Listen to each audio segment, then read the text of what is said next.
Farmweek is a production of the Mississippi State University Extension Service.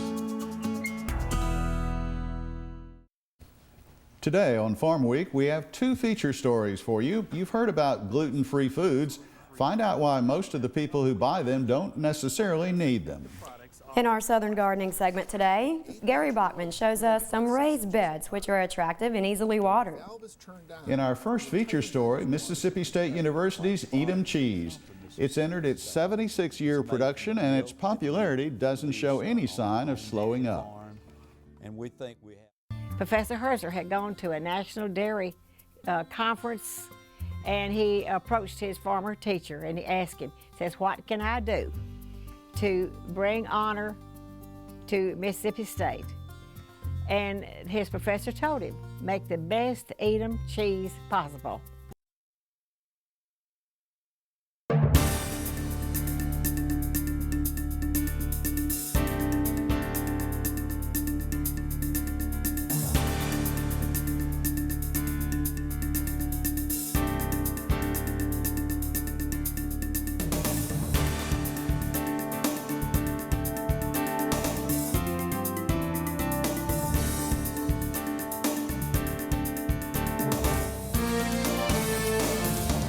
Good day, everyone. I'm Leighton Spann. And I'm Amy Taylor. Welcome to Farm Week. Today it's an all-feature story edition of our show. Leighton, in our first feature story, we honor a product that's closely identified with Mississippi State University. It's a ball of Edam cheese made by the Mississippi Agriculture and Forestry Experiment Station at MSU. This past year, MSU has celebrated 75 years of Edam cheese production. As we enter the 76th year, there's no sign of it slowing up. This story was made by Brian Utley of MSU's Office of Agricultural Communications to honor the 75th anniversary.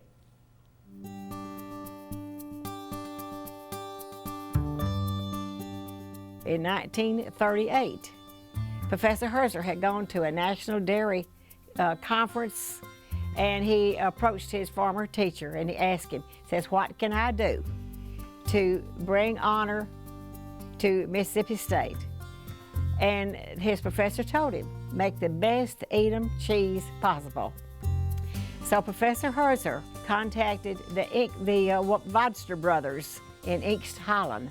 He had heard that they had Edam molds, so he ordered 10 molds from them. I don't think Prof. Herzer had any idea that this was going to be as big as what we have today. He wanted to produce a unique product that was not produced anywhere in the United States, and he was able to do that. If you look at their careers, the two that had the most impact on it would be Ed Custer and Joe Cardwell. As I said, Prof. Herzer started it, but didn't develop it. Custer was the business person. He was the plant manager type, the business production supervisor, that type quality control supervisor. Whereas Joe Cardwell, Dr. Cardwell, was a cheese person. That was his specialty. He taught the making of the cheese, how it was made, following the correct procedures, seeing that it was done correctly. Mule Folsom was the one that was making the cheese, but those two were the ones that were directing it. He and Cardwell knew what was going on. Whenever I introduce myself to somebody, I always tell them my name is Henry Folsom, better known as Mule. And the reason I got into the cheese making is because of Tom Owsley. He taught me into coming out here and then taught me how to make the cheese. And did it the rest of my life, you might say. He was the head cheesemaker. I guess Mule he was in charge of it he was the cheesemaker in '63, and he was a cheesemaker in '86 when I left the first time. He knew what to do at the end of an hour. If the acidity wasn't where it was supposed to be, he knew what to do to get it there. You didn't go into the next step. Anybody can make cheese, but a cheesemaker knows what to do at each one of these steps so that 6 months from now or 9 months from now, you're going to have the product you want. At the time, they were making 2 bats a day, probably about 40 to 50 Edams at a time. So we had a very limited production, and it was during those times, it was very, very status quo to get on the list to be able to buy your cheese. Not everybody could get it. A lot of people didn't stand a chance of getting it. People would come in just begging and carrying on for the cheese, you know. And we'd have to hold it on order. The ones that had orders would hold it till the 15th of December. And if anybody hadn't come by to pick it up by that time, we'd let it first come, first serve. And the 15th that morning, there'd be people standing in line at the door. This is a story that goes back when they only had a very limited amount of cheese, and you literally had to get your name on the list. Tom Owsley, who was the manager at that time, was out of town, and he told Mule, said, now, if anybody called over here and wants some cheese, if they don't have an order. Nobody gets any cheese. I don't care who they are. They don't get any cheese if they're not on this list. And along almost quitting time, about late in the evening, I got a phone call. The fella says, I need a ball of cheese. And I said, have you got an order? And he says, no, I don't have an order. He didn't know who he was talking to. He said, well, if you ain't got no order, you ain't got no cheese. So. He says, I know there's some strings somewhere that I can pull to get me a ball of cheese. And I said, yes, sir, I don't doubt that, but there's none of them tied to me. And he got mad, Lord, he got mad. He said, I'm T.K. Martin, one of the deans. I didn't know who he was. You know, I didn't know T.K. Martin from nobody. But I couldn't help him because I had my orders and I was going to follow them, you know. If we were sold out and they couldn't get an order, that, you know, they had a mother that was dying and that's all she wanted was the Edam cheese. And some of it probably was correct, but you could, you know, catch on sometime when they were kind of fibbing a little bit. But, and we had some who would get a divorce that had permanent orders. Those cheese orders was part of the divorce agreement, who got their cheese order. When we moved from the University Florist location over to Herzer back in the 70s, well, we were able to expand production. It seems like the more we produced through the years, the greater the demand has been. We've been able to use the profit from the university cheese operation to upgrade facilities, to support scholarships, to support a lot of public relations activities. And I guess the cowbell is now the symbol, but the cheese will continue to be a symbol for years to come.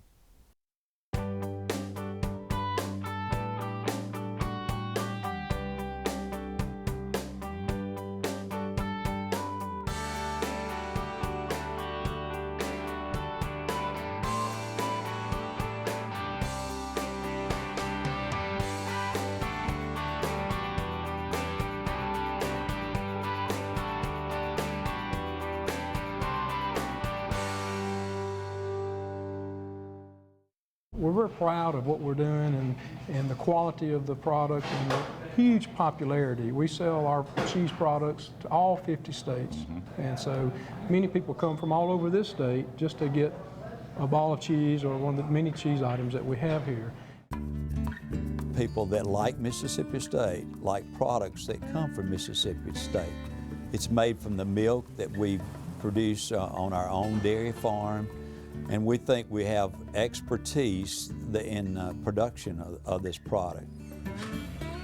If it were not for the fact that the Edam was the round ball with the red wax and the MSU seal on it, it has a visual impact as well as a culinary impact, and it's just become part of the university. That's known the world over. We mailed it out. We mailed some to England, Canada, Virgin Islands, Puerto Rico, and people, they loved it. I don't care where they were, and you could call it would, even if it had been $100 a ball, people would still come in wanting it, you know. The Edam cheese stands for and above any other cheese made anywhere because of the quality of the products that go into the cheese and the love and care that the students have had in learning to make the Edam cheese and to do everything that they need to do to make it a super quality. We didn't advertise in the papers or, you know, any kind of brochures or anything like that. So it was just word of mouth, really. And people sending people cheese, and then they would turn around and place orders. So that's how it really got spread throughout, you know, the United States. There's not many places you can't go and ask if they know what an Edam cheese is, and that they will tell you yes they do, and they want it. And I used to tell the people as they said, well, I get those for gifts. And I said, well, the only problem with that is once you give it, they want it, you've got to start giving it to them on a regular basis. It's a symbol of Mississippi State, and it's not, you know, it's way up there. It gets a lot of publicity for them, and people are aware of it all over the country, and students, they're exposed to this stuff while they're in school, and it's a pride thing that, you know, it makes you proud of what you're representing and the university that you're representing, and the product that you have pleases, you know, that many people. Our children have seldom ever called this just the Edam cheese. They always would say this is Daddy's cheese or this is Granddaddy's cheese. And as our grandchildren have grown up, and they've always been taken over to the cheese shop, and they know to look up, and that's Granddaddy's name up there. And also there are other things in there relevant to Joe and his teaching here for such a long time. I love this thing. I could, my family and everything that I've got and everything I've had is caused from that ball right there. It's who we are at Mississippi State University. And 75 years of production of Edam cheese is an event that is an opportunity for us to celebrate this production, and it's an opportunity for us to say thank you to a lot of people in the past that have made this possible. Happy 75th anniversary for Edam cheese. I'd like to wish the Mississippi State Edam cheese operation a very, very happy 75-year anniversary. Happy 75th anniversary, Edam cheese. I'm so proud to be a part of it. I want to wish you a happy 75th, and I hope you have another 75 after this, and I'm sure you will. It's been part of my life, and always will be. I'm Leota Cardwell, and I wish MSU Edam cheese a happy 75th birthday. Go to our Farm Week website, Facebook page, or YouTube if you'd like to see this story again on Mississippi State University's Edam cheese. We'll also have the telephone number and website where you can order or send Edam cheese or any other product offered by the Maphis Sales Store. The public is welcome to shop at the store on campus in Starkville from 8 a.m. to 5 p.m. Monday through Friday. It's also open on Saturday and Sunday mornings on home football game weekends.